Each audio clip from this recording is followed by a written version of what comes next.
안녕하세요. MD 내공입니다. MD 스핑입니다. 여러분들과 함께 만들어가는 코너 헤이토크 시간입니다. 오늘은 또 어떤 신선한 주제로 얘기를 나눠볼까요? 네, 오늘은 그 오디오 영화 중에 업샘플링, 다운샘플링이 있던데 그 의미를 설명해 주시면 좋을 것 같습니다. 사실 잘 모릅니다. 네, 업샘플링과 다운샘플링은 이제 리샘플링이라고 통칭해서 얘기할 수 있는데요. 네. 샘플을 다시 한다는 의미죠. 네.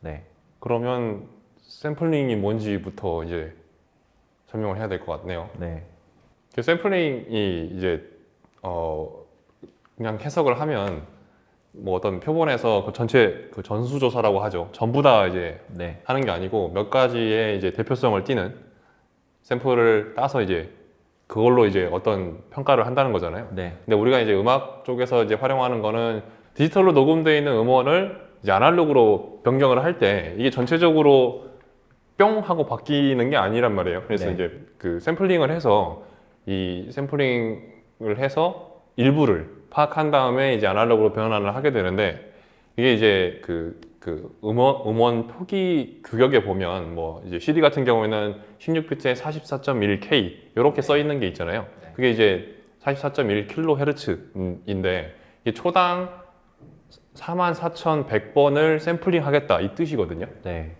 그렇게 해서 그러니까 이게 규격이에요. 그래서 이제 그러니까 그런 규격을 갖고 있는 음원이 있을 때 네. 이제 이 그 변환 처리를 하는 DAC가 몇 번 초당 샘플링을 수집할 거냐 네. 이런 의미라고 생각을 하시면 될 것 같아요. 샘플링 주파수라는 건. 그래서 이제 우리가 일상생활에서 흔히 볼 수 있는 건 44.1이 제일 많을 것 같고 네. 그래서 44.1kHz는 초당 44,100번을 샘플링 수집하겠다 이런 의미입니다.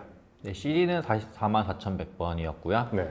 그보다 고음질로 이제 그 24비트, 48, 네. 96, 192, 384 이렇게 또 고음질 규격이 있잖아요. 네. 이건 CD 음질이 아니라 이제 그 가수들이 스튜디오에서 녹음했을 때 그 레코딩 원본이라고 그러는데요. 마스터본이라고 하거든요. 그런 음원은 이제 엄청나게 샘플을 많이 따고 음질도 좋아요. 44,100번부터 384,000번까지 이렇게 샘플을 뗀다고 볼 수 있죠.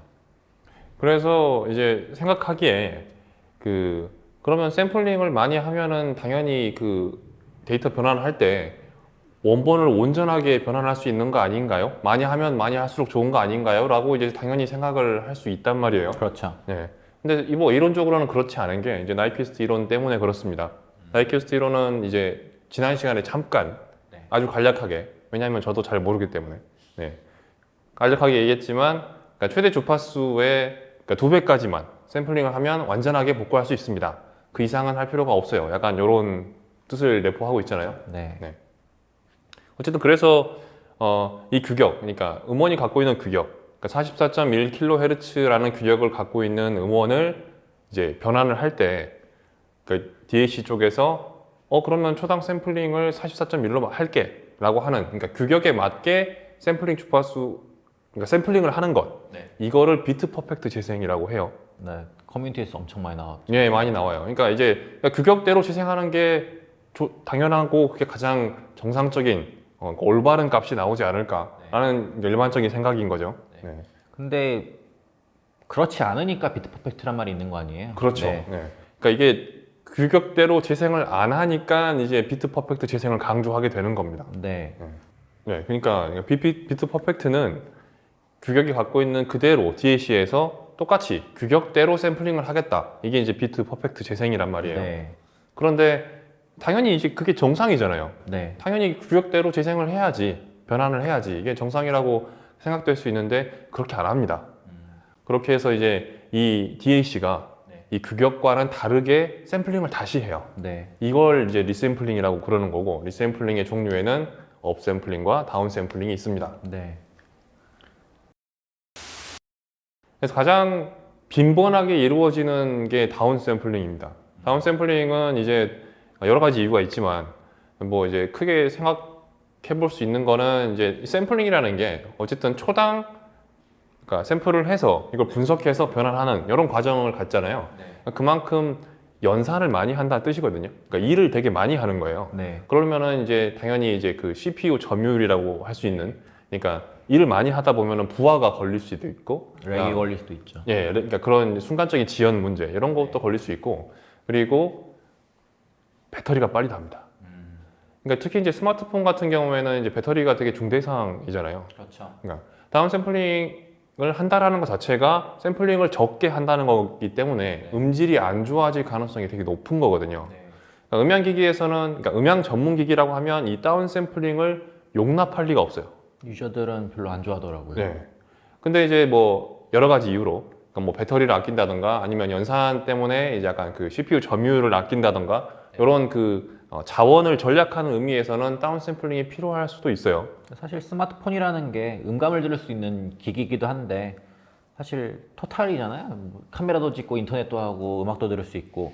그러니까 그 중에서 소리 지생은 이제 약간 비중이 그렇게 높지 않다고 저는 생각이 돼요. 네, 저는 이제 되게 중요하게 생각하지만. 네 컴퓨터도 마찬가지죠. 네. 뭐 할 수 있는 일이 여러 가지인데 음악 듣는 일은 또 그게 일부고. 그렇기 때문에 어떤 프로그램이 이제 과도하게 돌아가다 보면 이걸 일일이 좀 제어해 줄 필요가 있는 것 같아요.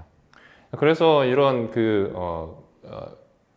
스마트폰 같은 경우, 그러니까 대표적으로 이제 스마트폰에서 다운 샘플링이 많이 발생을 하는데, 그게 이제 뭐 배터리 전략 아니면 이제 그런 CPU 자원의 전략 이런 것 때문에 다운 샘플링을 합니다. 네. 아까 얘기했다시피, 그러니까 음악 전용 재생 기기가 아니고 부차적인 기능이기 때문이에요.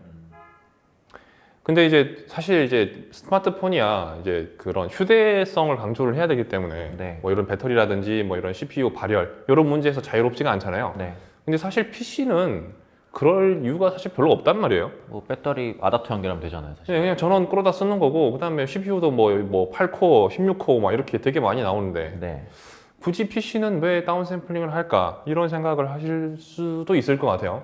근데 요거에 대한 해답은 일단 이제 스마트폰이나 PC나 둘 다 이제 운영 체제라는 게 있거든요. 그러니까 우리가 알고 있는 윈도우, 맥. 그다음에 뭐 안드로이드, 네. iOS 이런 이제 운영 체제들이 있어요. 네. 그래서 운영 체제라는 게 이제 약간 그 대장 같은 느낌이잖아요. 지휘관 이런 느낌인데, 그래서 이제 그 운영 체제 안에서 재생을 하려고 했을 때 이제 운영 체제가 검열을 합니다. 너 재생하고 싶어? 그럼 내 검열을 좀 받고 할래? 이렇게 하는 거죠. 근데 이제 재생하는 입장에서는 검열을 받고 나면 음질이 떨어져요. 그래서 이제 그거 안 하면 안 될까요? 이렇게 이제 되는 거죠. 그러면 이제 운영 체제가 그래? 그럼 하지 마. 재생 안 돼. 이렇게 되는 거예요. 그래서 이제 그 검열이라는 게 다운 샘플링입니다. 그러니까 운영 체제에서 제한을 걸어버리는 거예요. 되게 부당하잖아요. 그렇죠. 부당하기 때문에. 그래서 그 운영 체제의 검열을 피하기 위한 수단이 네. 있습니다. 아까 제가 말한 그 어플 같은 거죠. 그렇죠. 이제 스마트폰에서는 그 어플에서 그러니까 뭐 기본적인 스마트폰 음악 재생 앱으로 재생을 하게 되면 100% 다운 샘플링이 있어요. 그래서 그거를 우회하려면 그런 이제 iOS에서는 원큐 HF 플레이어, 그거를 사용하면 되고, 안드로이드 진영에서는 그 UAPP. USB 오디오 플레이어 프로. 자신이 없으시군요. 네. 그래서 그 프로그램을 사용하면은 그 스마트폰의 운영 체제를 우회해서, 물론 이제 다른 그 DAC가 있어야 돼요. 그걸 네. 사용하려면. 그래서 외부 DAC를 통해서, 그러니까 더 이제 스마트폰에 있는 그 운영 체제를 우회해서 외부 DAC에서 그 변화를 할 수 있도록 그렇게 해주는 프로그램을 사용해야만 아까 그 이제 운영 체제의 검열에서 벗어나서 재생을 할 수 있게 되는 거고요. 뭐 노트북도 있나요, 그럼? 그러면 이제 또 이제 저는 이제 맥을 잘 안 써서 네. PC 기준으로 이제 설명을 하면, PC에서 이제 그 윈도우를 네. 윈도우의 그 자체 검열에서 벗어날 수 있는 방법이 되게 유명한 ASIO, ASIO 이거랑 그다음에 와사피라고 부르는 이 컴포넌트를 이용하면은 그 윈도우 그 믹서라고 하거든요. 그 컨트롤하는 그거를 우회해서 바깥쪽으로 보내줄 수가 있어요. 그래서 만약에 이제 PC, 뭐 스마트폰은 사실 고음질 듣기에 되게 적합한 환경은 아니기 때문에 네. PC로 좀 고음질을 좀 들어보겠다 이러신 분들은 이 아시오라든지 와사피라는 개념을 좀 알고 이해하고 계셔야 네. 합니다. 이 운영 체제가 사실 근데 그런 관리가 좀 필요하긴 해요. 이 운영 체제 안에서 일어나는 모든 일들은 다 운영 체제가 책임을 져야 하기 때문에 좀 그런 간섭, 검열 이런 것들을 좀 할 필요는 있는데, 그게 이제 한계가 있단 말이에요. 네. 아주 쉽게 예를 들어서 제가 이제 초고음질 음원을 구했어요. 네. 뭐 32비트에 뭐 784 맞나? 764인가? 정말 초고음질이고. 예, 그거를 이제 구했어요. 네. 그래서 윈도우에서 재생을 하려고 보니까 윈도우 자체 드라이버에서는 384까지밖에 지원을 안 해요. 그러니까 윈도우에서는 768을 재생할 수 있는 방법이 아예 없습니다. 네. 그래서 이제 아까 얘기한 그런 와사피라든지 아니면 아시오를 이용해서 우회를 해줘야만 재생을 할 수가 있어요. 요즘 포터블 앰프나 뭐 꼬다리 같은 거 보면은 그 음원 그 음질에 따라서 이렇게 색깔이 바뀌는 기능이 들어간 게 있어요. 네. 근데 이거를 일반 그냥 프로세스, 그러니까 이 운영 체제대로 그냥 따르면은 색깔이 이대로 안 뜨더라고요. 네, 그러니까 다운 샘플링을 하고 있다는 뜻이에요. 네. 네. 근데 이제 그런 해당하는 그런 뭐 온큐 HF 플레이어나 이제 UAPP를 쓰면은 이제 색이 알맞게 떠오르더라고요. 네. 설정이 좀 필요합니다. 그래서 그 이제 그 설정이 필요한 이유는 기본적으로는 이제 운영 체제가 그 재생을 막고 있기 때문이에요. 네, 여러 가지 이유가 있겠지만 네. 또 이제 다운 샘플링을 하는 이유는 이제 일반적인 DAC를 연결했을 때 네. 만약에 이제 음원이 뭐 384 아니면 뭐 96kHz가 그런 음원이 있다고 치는데 이 DAC는 48까지밖에 못 읽는 거예요. 그렇죠. 네, 그런 DAC를 연결했을 때 이 DAC로 뭐 변환을 하고 싶어요, 재생을 하고 싶어요, 이렇게 명령을 내렸을 경우에 이 DAC가 선택할 수 있는 방법은 두 가지입니다. 안 되거나 다운 샘플링이 되는 거죠. 그렇죠. 네, 그래서 이제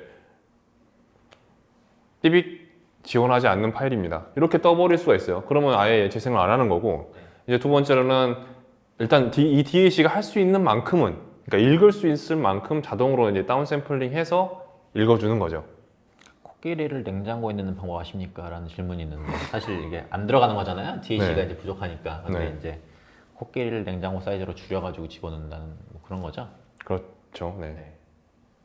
이제 다운 샘플링 하니까 생각나는데 네. 넷플릭스에서도 뭐 유튜브에서도 이런 이용자가 많으면 화질 저하가 된다는 얘기를 좀 들어본 것 같아요. 네, 그러니까 이게 또 넷플릭스 같은 경우에는 처음에 재생하면 일단은 낮은 화질로 재생을 한 다음에 네트워크를 캐치를 한 다음에 이제 알맞는 그 화질로 바꿔준다고 그러더라고요.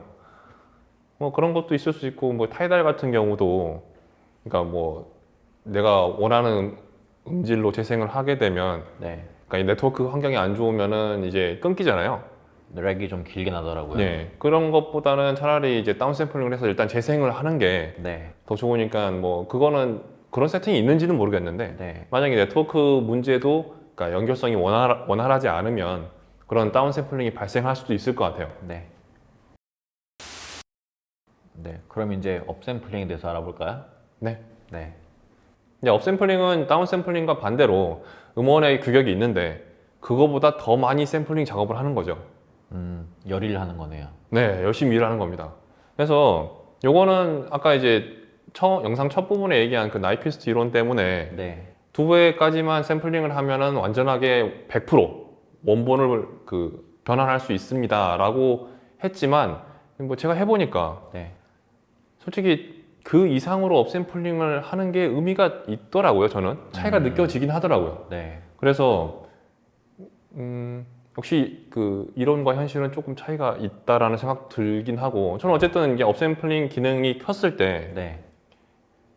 더 약간 더 좋아지거나 생동감이 있다, 현장감이 있다, 이런 식으로 좀 느낌이 오긴 해요. 네. 네고님은 이제 황금기라 가지고 좀 느끼신 것 같은데 아니, 그렇지 않을 수도 있습니다. 저는 약간 막기라 가지고 업샘플링에 대해서 약간 차이가 좀 미묘하다고 좀 느끼는 일인 중에 하나거든요. 네. 물론 뭐 좀 달라지기는 하는데 이게 좋게 변한 건가 싶기도 해요. 약간 뽀샵이 들어간 내 얼굴도 부르는 느낌? 어쨌든 업샘플링 자체는 원본보다 더 많은 샘플링을 수집해가지고 결과물을 내는 것이기 때문에 원본이 아닙니다. 그래서 이게 제가 이제 느꼈던 그 좋은 감정이 네. 이제 스픽님은 좀 어색한데? 이렇게 느끼셨잖아요. 네. 그러니까 업샘플링은 사실 이제 이론적으로는 또는 이제 그 마케팅 쪽으로는 더 많이 샘플링을 했으니까 더 좋게 들려줄 수 있습니다 라고 얘기를 하지만 사실 원본이 아니기 때문에 네. 이건 어떻게 보면은 냉정하게 얘기하면은 이제 그 원 제작자의 그걸 침해하거나 아니면 훼손했다고 그렇게 또 볼 수도 있을 것 같아요. 왜곡이죠, 뭐. 네. 그리고 또 이제 업샘플링 기술이라는 게 어쨌든 없는 거를 만들어내는 거잖아요. 네. 네. 그렇기 때문에 이게 그 기술이 하나가 아니에요. 네. 업샘플링을 하는 데에 이제 제조사마다 그런 기술들이 다르기 때문에 진짜로 다른 결과물이 나올 수 있습니다. 그래서 원 제작자의 의도가 100% 반영 안 될 수도 있기 때문에 이 업샘플링에 대해서는 약간 호불호가 있는 편이에요. 그래서 뭐 정리하자 그러면은 네. 그 다운 샘플링은 하면 안 되는 거. 네. 네, 음질이 떨어지기 때문에 안 되는 거. 그 다음에 업샘플링은 뭐 해도 좋고 안 해도 좋고 이건 좀 반반인 것 같아요. 저 같은 경우에는 좀 긍정적으로 보고 있어요. 네, 뭐 근데 뭐 소니에도 이런 기능이 있는데, 네, 뭐 DSE 네, 기능인 걸 알고 있는데 이 기능을 키면은 배터리가 좀 빨리 잡아먹는다고 알고 있어요. 그만큼 연산을 많이 하는 거니까. 네. 그렇기 때문에 사실 뭐 배터리 타임이 중요한 사람도 있을 거 아니에요. 네, 그렇죠. 그렇기 네. 때문에 뭐 고음질 듣고 싶은 사람은 그걸 키면 되고 아닌 사람은 꺼도 되기 때문에 좀 이거는 약간 호불호가 있는, 뭐 약간 기호가 있는 영역으로 볼 수 있을 것 같아요. 그 DSE를 켰을 때 별 차이가 없었다라고 느끼시는 분들도 꽤 저는 댓글로도 많이 본 것 같아요. 네. 근데 저는 어쨌든 잘 쓰고 있는 기능이긴 한데 그래서 그러니까 음향기기 매니아 분들은 뭐 이렇게 선택을 할 수 있는 것 같아요. 가장 권장되는 거는 비트 퍼펙트인 것 같고요. 네. 그리고 다운샘플링은 절대로 하면 안 되는 거, 업샘플링은 뭐 네가 좋으면 해. 5대5. 그 정도 느낌인 것 같아요. 다소 이제 이게 그 되게 네. 어려운 내용이라서 저희가 좀 비유를 한다고 되게 막 설명한 것도 없지 않아 있는데 네, 그런 느낌이다 정도로만 이해하시면 될 것 같습니다. 가장 중요한 건 이 마지막 부분이라고 생각이 들고요. 네. 네. 도움이 되셨으면 좋겠습니다. 긴 시간 동안 시청해 주셔서 감사합니다. 감사합니다.